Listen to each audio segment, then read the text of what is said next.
Alright guys, welcome to the manufacturing video.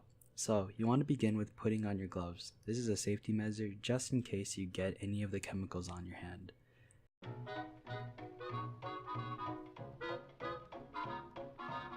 The tape that I'm putting on right now is so the M does not move while I'm pouring the silicone.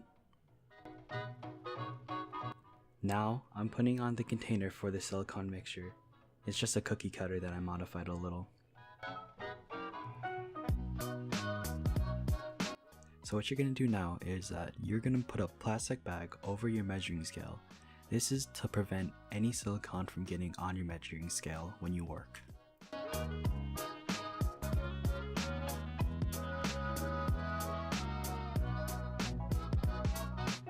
Now I'm placing the end inside of the cookie cutter.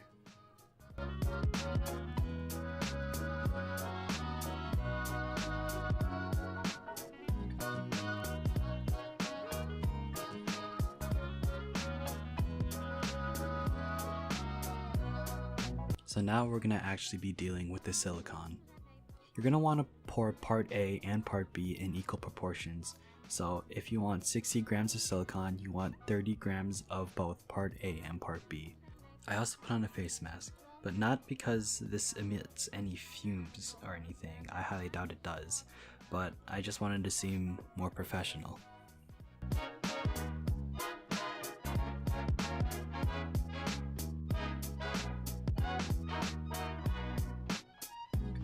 Now we can begin with the actual mixing of the silicone. For the first mold I did, I measured out 60 grams of silicone.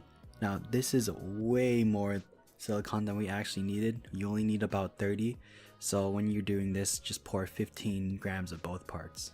You can use anything you want really to contain the silicone. I'm just using plastic cups because that's all I had on me at that point.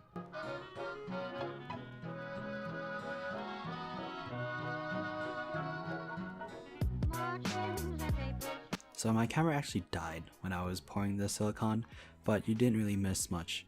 All I did was I poured the silicone over the M and I went over it with a toothpick to make sure there weren't any air bubbles.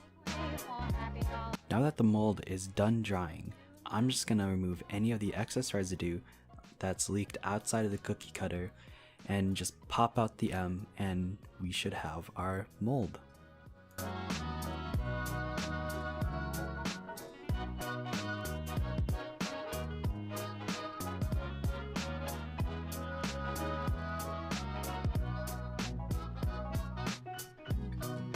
With the mold in hand, we can finally start making our M.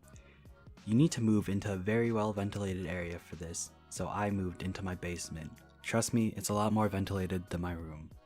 The mix ratio for the chemicals is a 1 part A and 2 parts B, so if you wanted to make 3 grams of foam, you would need 1 gram of A and 2 grams of B. You want to mix this thoroughly for about 30 seconds and pour immediately after. On my first attempt, I mixed 15 grams of both part A and part B of the foam, and this resulted in way too much foam and it was everywhere and I had to clean off the foam in the sink. By the way, you don't want to do this, foam is an adhesive and I probably messed up my sink. I found through various testing that the best way to get a perfect M is to fill it right underneath the indent of the M itself. At the end of it, you're going to want to put a lid over the M and make sure it's a flat lid.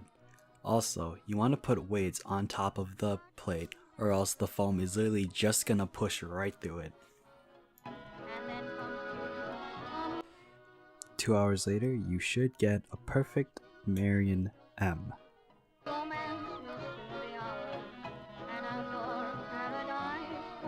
Now you're going to take your M outside to paint it, and make sure you apply a nice, generous, and even coat of red spray paint.